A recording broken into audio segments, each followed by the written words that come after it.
Shalom Tuhan, mari kita siapkan hati kita mau datang kepada Tuhan, kita mau puji Tuhan, kita mau sembah Tuhan. Haleluya, puji Tuhan. Haleluya, betapa Engkau ajaib, betapa Engkau dahsyat Tuhan di dalam hidupan kami. Kami bersyukur untuk saat ini Tuhan, kami memberikan nafas, Engkau memberikan nafas kehidupan buat kami Tuhan. Kami percaya Tuhan ada rencana Tuhan buat kami Tuhan. Biar kami selalu bersyukur, selalu datang kepadamu Bapa, memuji menyembah Engkau Tuhan. Terima kasih Tuhan Yesus. Kami menyiapkan hati kami, memuji menyembah Engkau Tuhan. Di dalam nama Tuhan Yesus, kami bersyukur. Haleluya, amin. Betapa Engkau Tuhan dahsyat. Betapa dahsyat Engkau Tuhan, pencipta segala yang ada, dulu sekarang sampai selamanya. Hanya Engkau Tuhan, tak terselami pikiranmu, tak terukur panjang setiamu, dulu sekarang sampai selamanya. Hanya Engkau Tuhan, ku sembah Engkau Yesus. Hanya Engkau Allah di hidupku,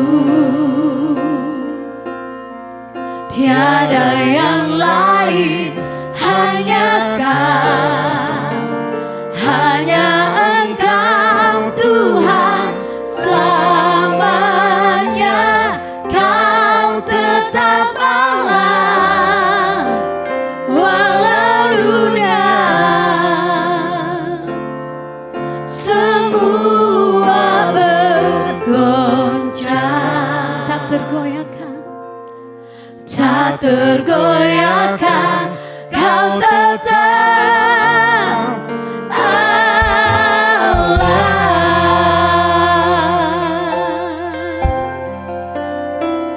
Katakan, betapa dahsyat Engkau Tuhan, Kau pencipta, pencipta segala yang ada, dulu sekarang sampai selamanya.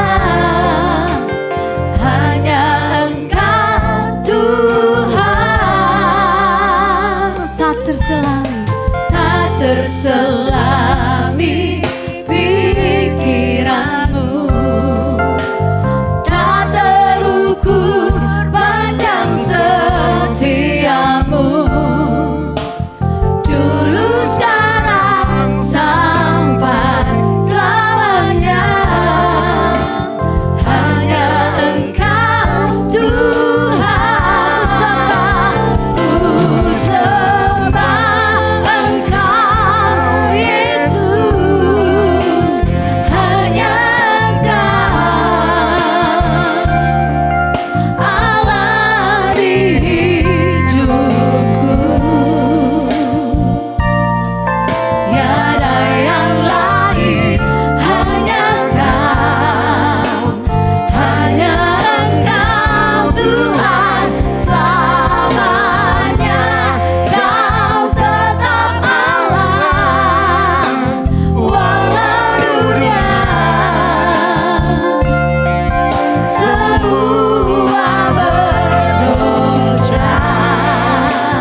kasih Tuhan Yesus.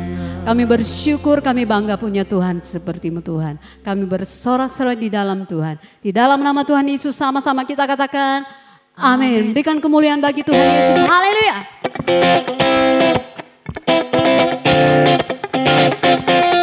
Katakan, na na na na na na na na na na. Sekali lagi na na na na na na na na na na. Haleluya, ku memuji-Mu Tuhan, karena kasih-Mu tak berkesudahan. Biar yang bernapas memuji Sang Raja, di atas gunung dan di dalam samudra. Tanganku ku angkat padamu, bersyukuri rahmat yang Kau beri. Kakiku melompat padamu, sebab rahmat-Mu baru setiap hari. Bersyukurlah kepada Tuhan, setia baik, setia baik. Awasannya untuk selamanya, kasih setianya, kasih setianya.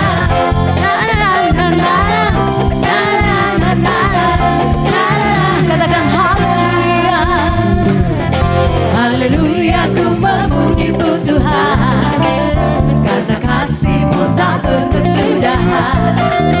Biar yang bernapas memuji Sang Raja, di atas gunung dan di dalam samudra. Tanganku ku angkat padamu, bersyukuri rahmat yang Kau beri. Kakiku melompat padamu, sebab rahmat-Mu baru setiap hari. Katakan bersyukurlah kepada Tuhan, setia baik, setia baik. Bawasannya untuk selamanya, kasih setianya, kasih setianya. Bersyukurlah kepada Tuhan, setia baik, setia baik. Bawasannya untuk selamanya, kasih setianya. Sekali lagi bersyukurlah kepada Tuhan, setia baik, setia baik. Bawasannya untuk selamanya, kasih setianya. Katakan Tuhan Yesus baik, Tuhan Yesus baik, Tuhan Yesus baik, Tuhan Yesus baik. Dan dalam hati katakan Tuhan, Tuhan Yesus baik, Tuhan Yesus baik, Tuhan Yesus baik. Haleluya. Mari sembah Tuhan. Haleluya. Engkau baik Tuhan. Haleluya. Engkau segalanya Tuhan. Haleluya.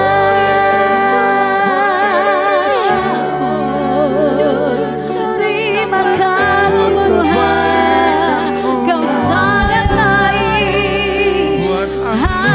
Haleluya. Kami bersyukur Tuhan. Oh, Kau baik. Haleluya.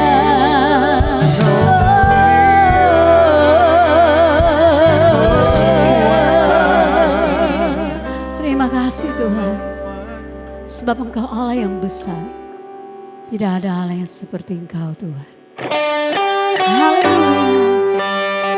Terima kasih Tuhan Yesus. Kami bangga punya Tuhan seperti Engkau. Haleluya. Tiada yang seperti Engkau. Katakan, Engkau besar, perbuatanmu ajaib. Tiada seperti Engkau. Tiada seperti Engkau.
Kami, Sekolah Kristen Generasi Unggul Banjarmasin, membuka lowongan pekerjaan untuk guru dengan kualifikasi pendidikan sebagai berikut. S1 PAUD, S1 PGSD, S1 Pendidikan PKN, S1 Pendidikan Bahasa Indonesia, S1 Pendidikan IPA, S1 Pendidikan Olahraga, dan S1 Pendidikan Seni. Dengan persyaratan beragama Kristen atau Katolik, berpengalaman mengajar, menguasai bahasa Inggris minimal pasif, usia maksimal 35 tahun, dan mengasihi serta mencintai anak-anak. CV dan lamaran dapat dikirim ke sdtkgnubjm@gmail.com atau langsung diantar ke kantor sekolah Generasi Unggul Banjarmasin pada hari dan jam kerja. Untuk informasi lebih lanjut dapat menghubungi saya sendiri di nomor 0815 5892 1043. Tuhan Yesus memberkati.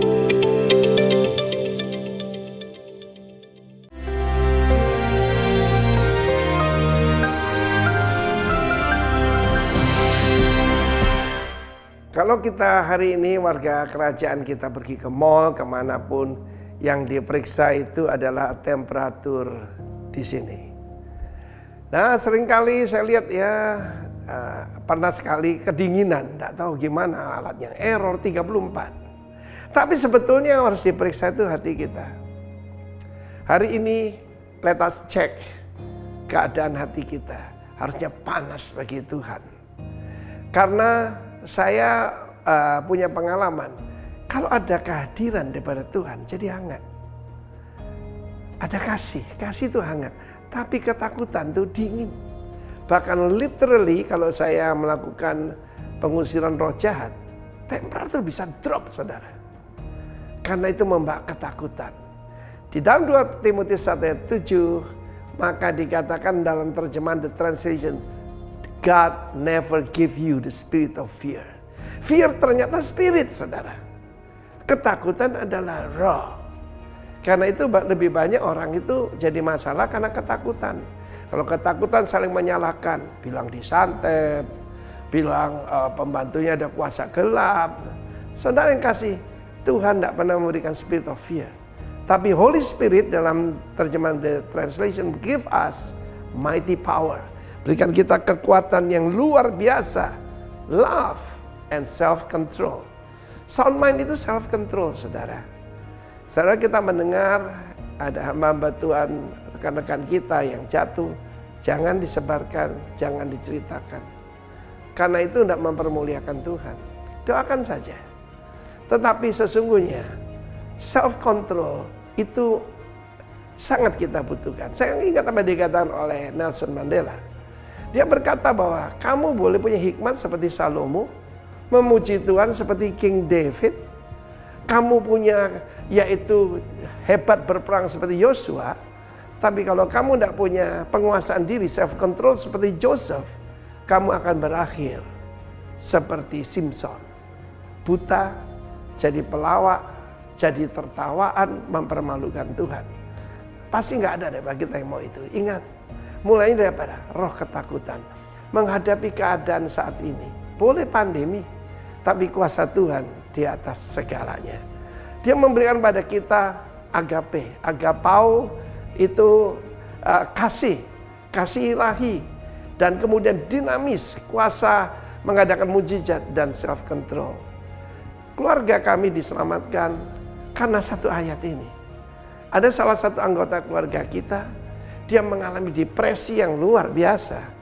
Dan pada saat itu kita kira ini sekedar ya physically atau fisiologis ataupun psikis begitu. Ternyata itu spirit. Dan dia mengalami banyak ketakutan, lihat orang jadi tuju dan sebagainya. Dia mulai lihat hal-hal yang tidak dilihat dengan mata biasa. Dan pada saat itu lewat Frans de Romes, seorang hamba Tuhan sederhana, penyanyi itu, dia membacakan ayat ini dan dia panggilan untuk seluruh keluargamu. Ikut Tuhan dan melayani Tuhan. Dan saya masih ingat dia cuma bacakan ayat ini dan tangking roh jahat itu. Dan keluarga kita besok dibaptis 10 orang sekaligus.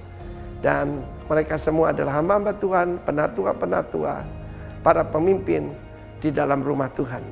Karena itu hari ini kesempatan. Engkau yang punya kekuatan, engkau yang punya iman, punya hati nurani yang murni, bangkit, selamatkan seluruh keluargamu. God bless you. Tuhan memberikan kepadamu power, love, and sound mind, self-control. God bless you warga kerajaan. Amin. Shalom kekasih Tuhan. Mari sebelum kita dengarkan firman Tuhan, kita berdoa terlebih dahulu. Bapa di sorga, di dalam nama Tuhan Yesus Kristus, kami bersyukur untuk segala kebaikan-Mu, bersyukur untuk segala kemurahan-Mu, bersyukur kalau saat ini kami boleh ada sebagaimana kami ada. Terima kasih untuk nafas yang Kau berikan atas kami. Terima kasih untuk kesehatan yang Kau sudah berikan juga atas kami. Kami ada sebagaimana kami ada. Terpujilah nama-Mu Bapa, kekal selama-lamanya. Terima kasih kami diberi kesempatan untuk memuji, menyembah Tuhan, bahkan mendengarkan firman-Mu sebentar. Tuhan urapi firman-Mu, urapi hamba-Mu. Terima kasih Bapa di surga, kami mau duduk diam untuk dengarkan firman-Mu. Dalam nama Yesus Kristus Tuhan kami berdoa, haleluya, amin. Kekasih Tuhan yang diberkati oleh Tuhan Yesus Kristus, kita bersyukur kepada Tuhan kalau sampai hari ini kita ada sebagaimana ada, kita juga diberi kesehatan oleh Tuhan, kita tidak kekurangan satu apapun, itu semua karena kemurahan Tuhan, amin. Nah, saya mau bacakan ayat yang diambil, ayat firman Tuhan pada hari ini, yaitu Mazmur 91 dari ayat yang pertama. Dan ini ayat ini saya percaya hari-hari ini mungkin saudara sudah hafal, saudara juga sudah ucapkan, saudara sudah perkatakan, tapi mungkin saudara tidak mengalami sesuatu dari ayat ini. Mungkin ada pertanyaan, atau saudara bertanya, kenapa ayat ini kok sebenarnya tidak berlaku terhadap saya? Apakah ayat-ayat ini masih relevan atau tidak? Nah, oleh sebab itu hari ini kita akan belajar bersama-sama. Saya akan bacakan di dalam Mazmur 91 dari ayat yang pertama yang berbunyi demikian. Orang yang duduk dalam lindungan yang maha tinggi dan bermalam dalam naungan yang maha kuasa akan berkata kepada Tuhan, tempat perlindunganku dan kubu pertahananku, Allahku yang kupercayai. Sungguh dialah yang akan melepaskan engkau dari jerat penangkap burung, dari penyakit sampar yang busuk. Dengan kepaknya ia akan menudungi engkau. Di bawah sayapnya engkau akan berlindung. Kesetiaannya ialah perisai dan pagar tembok. Engkau tak usah takut terhadap kedahsyatan malam, terhadap panah yang terbang di waktu siang, terhadap penyakit sampar yang berjalan di dalam gelap, terhadap penyakit menular yang mengamuk di waktu petang. Walau 1000 orang rebah di sisimu dan 10.000 di sebelah kananmu, tetapi itu tidak akan menimpamu. Engkau hanya menontonnya dengan matamu sendiri dan melihat pembalasan terhadap orang-orang fasik. Sebab Tuhan ialah tempat perlindunganmu, yang maha tinggi telah kau buat tempat perteduhanmu. Malapetaka tidak akan menimpa kamu, dan tulah tidak akan mendekat kepada kemahmu. Sebab malaikat-malaikatnya akan diperintahkannya kepadamu untuk menjaga engkau di segala jalanmu. Bapak Ibu Saudara sekalian dikasihi oleh Tuhan Yesus Kristus, melalui ayat ini kadang-kadang dijadikan pertentangan, bahkan kadang-kadang dijadikan seperti keraguan-raguan. Bahkan ada yang mengatakan, benarkah ayat itu masih relevan pada hari ini, di hari-hari ini? Nah, saudara yang dikasihi oleh Tuhan Yesus Kristus, mungkin ada pertanyaan, kalau ayat ini masih relevan, kenapa masih ada orang-orang percaya yang kena virus corona, yang kena yang mengakibatkan kematian dan sebagainya? Sepertinya ayat ini tidak berlaku lagi. Bapak Ibu Saudara sekalian dikasihi Tuhan, oleh sebab itu kita akan belajar bersama-sama. Karena kematian itu bukan sesuatu yang bagi orang percaya, bukan sesuatu yang ditakuti. Ya, kematian itu bukan sesuatu yang harus dihindari. Memang kita tidak bisa menghindar daripada kematian, kekasih Tuhan. Ya, kita tidak bisa menghindar, kita juga tidak bisa mati dengan maunya kita, dengan caranya kita, dengan keinginan kita. Karena itu adalah kedaulatan Tuhan. Tetapi di sini bagi kita, bagaimana supaya firman Tuhan itu kita alami dalam hidup kita. Dan tentu saja kita tidak bisa mengatur Tuhan. Kita tidak bisa berkata, kalau terjadi sesuatu, Tuhan kenapa firman-Mu kok tidak terjadi seperti yang tertulis di dalam Alkitab? Apakah tidak relevan lagi? Tidak seperti itu, saudara yang dikasihi Tuhan. Itu suka-sukanya Tuhan. Nah, tetapi dari satu sisi, kita akan belajar akan firman Tuhan supaya kita juga mengalami seperti yang firman Tuhan katakan. Oleh sebab itu harus ada kerjasama antara Allah dengan manusia, yaitu dengan kita orang percaya. Dari sisi Allah, dari sisi Tuhan, Dia berjanji untuk melindungi, Dia berjanji untuk menaungi, Dia berjanji untuk supaya malapetaka tidak menimpa kita. Dan dari sisinya Tuhan, Dia berjanji untuk mengutus malaikatnya berkemah di sekeliling orang-orang yang takut akan Tuhan. Nah, sekarang dari sisi kita, apa yang kita sudah lakukan, apa yang kita sudah kerjakan. Kalau kita hanya berpikir, oh firman Tuhan seperti ini, tapi kita mengamini, namun tidak ada kerjasama kita dengan Tuhan, kita tidak akan mengalami seperti yang Tuhan janjikan. Pertanyaan, apakah mujizat itu masih terjadi? Masih ada? Masih, saudaraku. Nah, kalau begitu kenapa ada orang yang disembuhkan, ada yang tidak disembuhkan? Masalahnya bukan firman Tuhan yang salah, bukan Tuhan yang salah, bukan hamba Tuhan yang salah. Adalah yang jadi persoalan adalah, adakah saudara yang memerlukan mujizat itu? Saya ulangi, apakah saudara yang memerlukan mujizat itu setuju dengan firman Tuhan? Berjalan sesuai dengan firman Tuhan? Atau saudara sudah sering dengar firman Tuhan, tapi saudara ragu-ragu, saudara bimbang. Nah, itu sebabnya saudara yang dikasihi Tuhan, mari kita akan belajar bersama-sama tentang akan kebenaran firman Tuhan ini. Sehingga kita mengalami seperti yang firman Tuhan katakan. Yang pasti kalau kita mendekatkan diri kita kepada Tuhan, maka kita akan mengalami sesuatu sesuai dengan firman Tuhan. Jadi dari sisi kita, yang pertama dulu saudaraku adalah yang kita harus lakukan, adakah kita mendekatkan diri kita kepada Tuhan?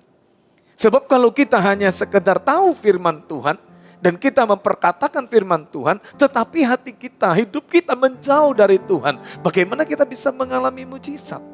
Itu sebabnya di ayat yang pertama dikatakan, orang yang duduk dalam lindungan yang maha tinggi dan bermalam dalam naungan yang maha kuasa akan berkata kepada Tuhan, tempat perlindunganku dan kubu pertahananku, Allahku yang kupercayai. Dalam terjemahan yang lain itu berbunyi begini, saudara. Engkau dapat pergi kepada Allah yang maha tinggi untuk bersembunyi. Engkau dapat pergi kepada Allah yang maha kuasa untuk berlindung. Ayat 2.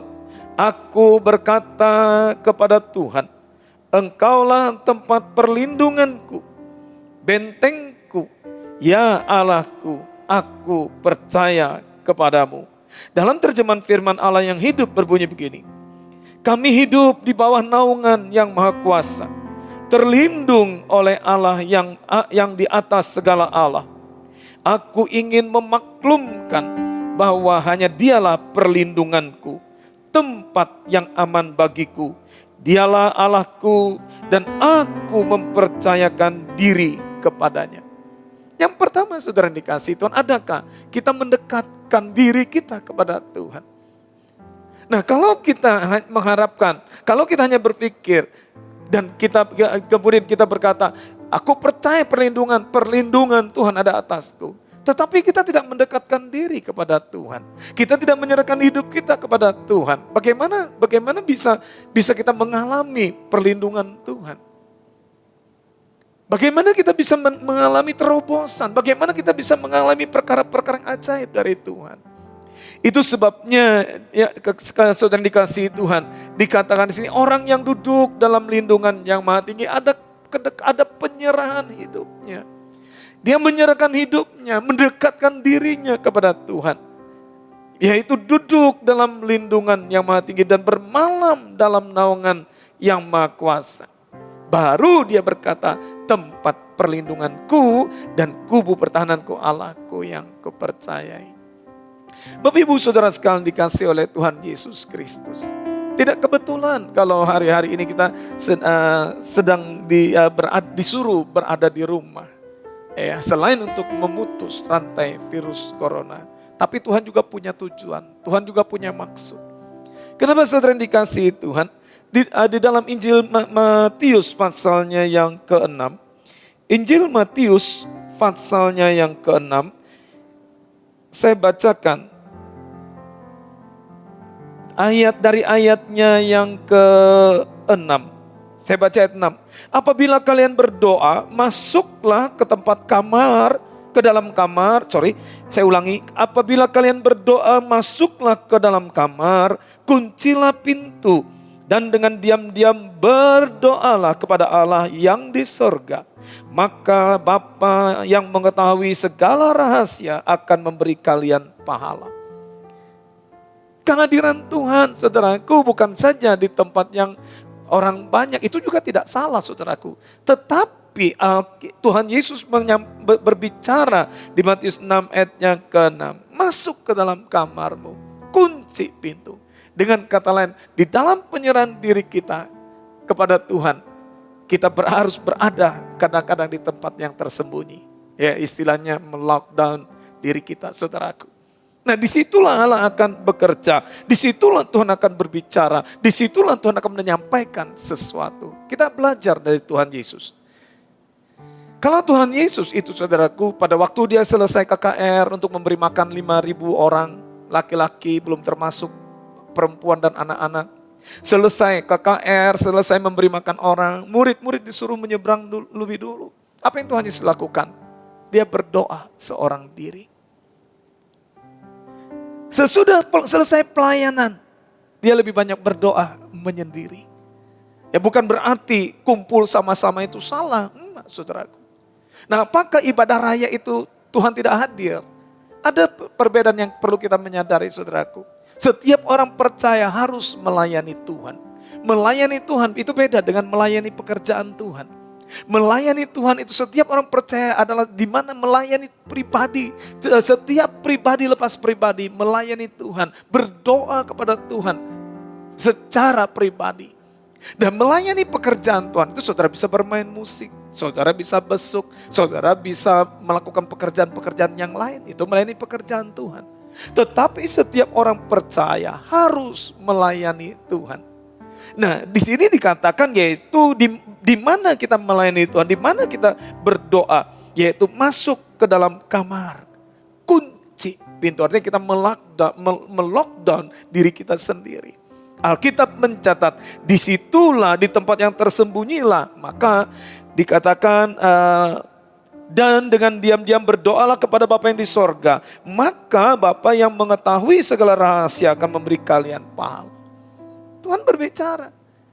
Ya, jadi doa di dalam kesendirian di mana kita hanya berkomunikasi dengan Bapa. Tetapi kalau ibadah raya di dalam perkumpulan orang banyak, karena di dalam Ibrani pasal yang ke-10 ayat 25, janganlah engkau menjauhkan diri dari peribadatan, ya, dari pertemuan-pertemuan ibadah. Jangan menjauhkan diri, itu bisa dengan ibadah perayaan, celebration. Saudaraku, itu ibadah kemenangan, ya, ibadah sukacita juga tidak salah di situ juga. Tapi kalau anjuran pemerintah seperti sekarang ini, kita tidak bisa ibadah rame-rame di gereja. Apakah pada waktu kita ibadah di rumah, sementara lockdown, kita tidak menikmati kehadiran Tuhan? Tuhan tidak menerima ibadah kita? Enggak, saudaraku. Karena ada jaminan, ada kepastian daripada firman Tuhan. Bahkan di dalam terjemahan yang lain juga mengatakan begini, saudara. Tetapi jika engkau berdoa, dalam terjemahan baru, tetapi jika engkau berdoa, masuklah ke dalam kamarmu, tutuplah pintu, dan berdoalah kepada Bapamu yang ada di tempat tersembunyi. Maka Bapamu yang melihat yang tersembunyi akan membalasnya kepadamu. Saudara lihat. Jadi bagi orang percaya, dengan cara apapun, dengan cara bagaimanapun kita berdoa, tidak masalah. Di dalam kesendirian Tuhan juga hadir. Di dalam ibadah raya, ibadah celebration Tuhan juga hadir. Karena Tuhan kita itu hidup. Dia bangkit. Dia ada di mana-mana. Dia tahu apa yang kita lakukan. Itu sebabnya bangga kita menjadi anak-anak Tuhan, menjadi anak-anak Allah, kita bangga karena kita mempunyai Allah yang hidup. Nah, oleh sebab itu Bapak Ibu Saudara sekalian dikasihi Tuhan, yang pertama untuk supaya firman Tuhan yang kita alami, supaya perlindungannya nyata atas kita, serahkan diri kita sepenuhnya. Serahkan. Dan kemudian kita merelakan diri kita untuk melockdown diri kita sendiri, saudaraku, untuk diam dalam kesendirian. Yang tutup masuk kamar, kunci pintu, diam di dalam hadirat Tuhan. Yang kedua, saudaraku, yaitu di dalam ayatnya yang kedua. Aku berkata kepada Tuhan, tempat perlindunganku dan kubu pertahananku, Allahku yang kupercayai. Saudara yang dikasihi oleh Tuhan Yesus Kristus, dikatakan Allahku yang kupercayai. Ya, saya akan kembali kepada Mazmur di dalam terjemahan yang lain, saudaraku. Ya, dikatakan di sana, aku berkata kepada Tuhan, Engkaulah tempat perlindunganku, bentengku, ya Allahku, aku percaya kepadamu. Yang kedua, saudaraku, apakah kita sungguh-sungguh percaya akan janji Tuhan? Apakah kita sungguh-sungguh percaya akan firman Tuhan? Kadang-kadang saudaraku kita berpikir, masa iya sih? Mana mungkin? Nah, masalahnya saudaraku adalah kita bukan percaya, itu perlu ketaatan. Sebab kalau percaya tapi tidak taat, kita tidak mengalami sesuatu yang Tuhan janjikan. Mujizat terjadi karena kita percaya. Nah, oleh sebab itu pemazmur juga mengatakan, ya Allahku, aku percaya kepadamu. Jadi pada waktu kita melockdown diri kita, kita berdoa, kita percaya. Allah yang kita sembah, Allah yang kita layani, yang kita kenal di dalam Yesus Kristus Tuhan, Dia sanggup melakukan perkara-perkara yang ajaib. Dan firman-Nya masih relevan sampai hari ini. Hanya percaya yang sungguh-sungguh. Jangan ragu-ragu, saudara dikasihi Tuhan. Walaupun percaya yang seperti apa yang Tuhan kehendaki. Karena percaya di sini adalah arti kita menyerahkan pengharapan kita kepada Tuhan. Artinya kita tidak boleh kontrol Tuhan untuk lakukan seperti yang kita mau. Yang namanya percaya, ya kedaulatannya di tangan Tuhan. Ya suka-sukanya Tuhan. Tuhan mau lakukan apa. Tapi satu hal yang kita tahu, bahwa rancangan Tuhan itu ada atas hidup kita. Tuhan tidak, dalam terjemahan yang lain, Tuhan tidak pernah mereka-reka yang jahat atas hidupmu dan hidupku. Tuhan tidak pernah merancang yang jahat atas hidupmu dan hidupku. Dalam Alkitab di dalam tangan saudara dan saya berkata, Tuhan tidak pernah merancangkan kecelakaan. Tapi sebenarnya dia tidak pernah merancangkan yang jahat atas hidupmu dan hidupku. Tetapi damai sejahtera, hari depan yang penuh dengan harapan. Nah, kalau kita belum mengalami seperti yang Tuhan firmankan, bukan berarti firman-Nya gagal, bukan berarti firman-Nya tidak terjadi. Hanya kita perlu tunggu waktu, hanya kita perlu percaya sungguh-sungguh yang tidak membuat kita goyah, yang tidak membuat kita ragu-ragu. Bukankah di dalam Yakobus juga dikatakan, jangan bimbang, percaya yang penuh, percaya yang sungguh, sebab orang yang bimbang itu sama seperti gelombang laut yang diombang-ambingkan kian kemari oleh angin. Dan orang yang demikian tidak mendapatkan apa-apa daripada Tuhan. Jadi percaya yang sungguh. Nah, percaya tadi saya katakan, percaya itu disertai dengan ketaatan. Disertai dengan ketaatan. Jadi kalau pemerintah anjurkan stay at home, ya sudah diam di rumah. Tapi kalau kita berkata, aku percaya, kemudian kita tidak taati apa yang pemerintah anjurkan, ya kena saudaraku, ya kena. Jadi kalau percaya di sini disertai dengan ketaatan. Apa yang pemerintah anjurkan? Stay at home, diam di rumah, ya kemudian jaga jarak, ya sudah lakukan seperti itu. Nah kalau tidak mentaati atau tidak ada ketaatan, bagaimana? Apakah itu yang dinamakan percaya? Ya kena saudaraku, ya kena. Itu sebabnya percaya disertai dengan ketaatan. Maka pasti perlindungan Tuhan, pemeliharaan Tuhan ada atas hidup kita. Bukankah pemerintah juga adalah wakil Allah di muka bumi ini? Bukankah Alkitab mencatat, hormati pemerintah, taati pemerintah, karena pemerintah itu adalah Allah juga yang memilih. Jadi kalau kita mentaati pemerintah, kita juga mentaati Tuhan. Kita juga mentaati firman Tuhan. Nah kalau kita berkata, aku percaya, mujizat itu nyata, perlindungan Tuhan nyata, pokoknya sudah yakin aja. Loh, berarti kemudian saudara tidak tinggal di rumah, saudara masih keluyuran, saudara masih melakukan kumpul-kumpul orang banyak.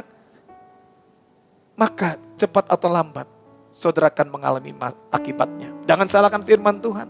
Jangan Anda berkata, kenapa firman Tuhan tidak terjadi? Kenapa Tuhan berjanji untuk menyingkirkan dari penyakit sampar yang busuk, tapi kenapa aku alami seperti itu? Masalahnya adalah karena tidak taat. Nah, oleh sebab itu Bapak Ibu Saudara sekalian dikasihi oleh Tuhan Yesus Kristus, selain ada penyerahan diri kita kepada Tuhan, untuk kita mengalami terobosan ini, kita juga percaya. Kita juga mempercayakan hidup kita. Kita juga bertindak, kita juga melakukan seperti yang diperintahkan oleh firman. Seperti yang diperintahkan oleh pemerintah. Lakukan aja, saudaraku. Jadi kalau kita disuruh stay at home, bukan berarti pada waktu kita berdoa, ibadah. Karena kan pemerintah tidak melarang kita ibadah, saudaraku. Pemerintah tidak menghalang-halangi kita ibadah. Pemerintah anjurkan supaya ibadah di rumah masing-masing. Ya, banyak keuntungannya. Kalau dulu sebelum kita ibadah, sebelum kita stay at home, mungkin kita terlalu sibuk. Kita ke gereja ya ke gereja, ibadah ya ibadah, tetapi perhatian kita terbagi. Ya tidak konsentrasi, ya mungkin hanya rame-rame aja, tidak serius. Tetapi pada waktu kita disuruh di rumah, itu banyak waktu kita untuk menyembah Tuhan. Banyak waktu kita untuk memuji Tuhan. Banyak waktu kita untuk berdoa. Pada waktu kita sendiri dengan Tuhan. Pada waktu kita melockdown diri kita. Dan di situ kita mendapatkan banyak janji-janji Tuhan. Banyak pernyataan atau firman Tuhan yang disampaikan kepada kita. Itu sebabnya serahkan diri kita, saudaraku. Serahkan hidup kita sepenuhnya ke dalam tangan Tuhan. Dan percaya yang sungguh-sungguh, ya, di mana percaya juga disertai dengan ketaatan. Dan seterusnya, saudaraku, ayat yang ke-11 tadi saya langsung bacakan ayat yang ke-11. Ia akan menyuruh malaikatnya melindungimu kemanapun engkau pergi. Itu dalam terjemahan yang lain. Tapi dalam terjemahan baru dalam Alkitab saudara dan saya, di sana tertulis, sebab malaikat-malaikatnya akan diperintahkannya kepadamu untuk menjaga engkau di segala jalanmu. Saudara yang dikasihi Tuhan, malaikat-malaikat Allah itu hanya ada atau berada di sekeliling di mana ada hadirat Allah. Nah, kalau kita sudah menyerahkan hidup kita kepada Tuhan, dan kita andalkan Dia sepenuhnya dan kemudian percaya yang sungguh-sungguh, maka kita akan lihat hasilnya. Apa hasilnya? Yaitu Dia akan perintahkan malaikatnya akan diperintahkannya kepadamu untuk menjaga engkau di segala jalanmu. Luar biasa kan, saudaraku. Jadi kita tidak cukup hanya sekedar menghafalkan, mengucapkan, kemudian kita ucapkan. Oke, tidak salah kita ucapkan, tetapi ada enggak kita menyerahkan hati kita sepenuhnya? Ada enggak kita diam di kaki Tuhan? Ada enggak waktu untuk kita melockdown diri kita? Ada enggak kita menyerahkan hati kita sepenuhnya kepada Tuhan di dalam ketaatan? Mempercayai setiap janji Tuhan, hidup di dalam kebenaran. Nah, kalau dua ini kita lakukan, maka kita lihat hasilnya, yaitu Dia perintahkan malaikatnya untuk diperintahkannya kepadamu untuk menjaga engkau. Karena apa? Di mana ada hadirat Tuhan? Pada waktu kita bersekutu dengan Tuhan, pada waktu kita diam dalam hadirat Tuhan, maka Roh Allah ada di dalam kita, maka otomatis Dia akan perintahkan malaikatnya ke sana. Karena apa? Ada hadirat Tuhan. Itu sebabnya Bapak Ibu Saudara sekalian dikasihi Tuhan, dalam masa-masa seperti ini jangan takut. Jangan khawatir, apapun yang terjadi. Memang saat ini sedang terjadi ketakutan. Saya baru-baru membaca di media sosial, saya lihat postingan. Italia sekarang sudah menyerah. Sudah menyerah dan mereka hanya berharap kepada Tuhan. Mereka hanya sujud, berlutut, minta kemurahan Tuhan. Minta ampun. Amerika juga seperti itu. Mereka sadar akan kekeliruan mereka. Mereka sadar akan kesalahan mereka. Mereka juga berdoa minta ampun kepada Tuhan. Demikian juga saudaraku, kita berdoa untuk Indonesia. Minta kemurahan Tuhan, minta belas kasihan Tuhan. Dan bagi saudara dan saya yang percaya kepada Yesus Kristus Tuhan, percayalah. Jangan takut, jangan cemas. Karena masa depan kita ada di dalam tangannya. Masa depan kita ada dalam tangan Tuhan. Dan Dia berjanji, rancanganku atas hidupmu dan hidupku bukan rancangan kecelakaan.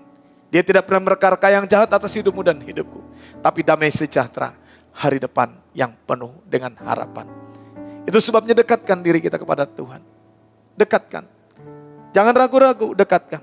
Sungguh-sungguh. Dan orang yang mendekatkan dirinya kepada Tuhan adalah orang yang sungguh-sungguh mempercayai Dia. Orang yang sungguh mengenal Dia dengan benar. Dan kemudian percaya bahwa firman-Nya ya dan amin. Percaya bahwa firman-Nya pasti akan terjadi. Firman-Nya pasti akan kita alami karena masih relevan firman-Nya sampai hari ini. Asalkan kita hidup di dalam ketaatan. Dan hasilnya adalah di mana penyertaan Tuhan, perlindungan Tuhan, pembelaan Tuhan ada atas setiap kita. Saudara yang dikasihi Tuhan, Alkitab katakan di dalam Matius pasal 6, di sana dikatakan ayat 25, jangan khawatir kamu, jangan khawatir. Akan makan, akan pakai, jangan khawatir. Ya, karena hidup ini lebih penting dari makan dan pakai. Tuhan sanggup memelihara kita, Tuhan sanggup melindungi kita, Tuhan sanggup menjaga kita. Asalkan kita sungguh-sungguh andalkan Dia dalam hidup ini. Asalkan kita sungguh-sungguh mengandalkan Dia. Asalkan kita sungguh-sungguh menyerahkan hidup kita sepenuhnya ke dalam tangan Tuhan. Serahkan hatimu, serahkan hidupmu. Percaya dengan ketaatan. Dan Tuhan pasti beserta kita. Kiranya Tuhan Yesus memberkati saudara sekalian. Amin. Amin. Amin. Mari kita berdoa. Bapa di sorga, di dalam nama Tuhan Yesus Kristus. Terima kasih untuk kebaikan-Mu Tuhan. Terima kasih buat kemurahan-Mu. Kami sudah dengarkan firman-Mu saat ini. Biarlah firman yang kami dengar tidak kembali dengan sia-sia. Dan kami percaya akan firman-Mu. Yang jadi persoalan saudara Tuhan adalah karena kami terlalu sering disibukkan dengan perkara-perkara dunia. Kami tidak ada waktu menyendiri dengan Engkau. Kami tidak ada waktu untuk melockdown diri kami. Sehingga kami tidak bisa mendengar rencana Tuhan, tujuan Tuhan atas hidup kami. Padahal Tuhan menciptakan kami karena Tuhan mempunyai tujuan atas hidup kami. Terima kasih Tuhan Yesus. Biarlah Tuhan, kami mau menyerahkan hidup kami sepenuhnya ke dalam tangan-Mu. Tidak ada alasan untuk kami ragu-ragu. Tidak ada alasan bagi kami untuk kami takut. Dan hari ini kami memaklumkan, hari ini kami mendeklar bahwa Tuhan itulah tempat perlindungan kami. Tuhan itulah kota benteng kami. Tuhan itulah tanduk keselamatan kami. Dan kami percaya Tuhan dengan sungguh-sungguh. Tidak ada alasan bagi kami untuk meragukan akan janji-Mu. Tidak ada alasan bagi kami untuk meragukan akan firman-Mu. Terpujilah nama-Mu Bapa kekal selama-lamanya sampai selama-lamanya. Engkau memberkati ya Tuhan jemaat-Mu yang mendengarkan firman Tuhan pada saat ini. Yang saat ini ada di rumah. Tuhan Engkau memberkati. Yang sakit Tuhan sembuhkan. Karena kami percaya bahwa mujizat itu masih ada. Masih tersedia bagi orang yang percaya. Tidak ada sakit penyakit yang Tuhan tidak bisa sembuhkan. Firman-Mu katakan oleh bilur-bilur Tuhan Yesus. Penyakitmu sudah disembuhkan. Penyakitmu sudah disembuhkan, apapun juga penyakitmu sudah disembuhkan. Percayalah, percayalah, Tuhan Yesus sudah sembuhkan. Bapa terima kasih untuk segala kemurahan-Mu. Terpujilah nama-Mu kekal selama-lamanya sampai selama-lamanya. Di dalam nama Yesus Kristus Tuhan, kami berdoa dan bersyukur. Haleluya.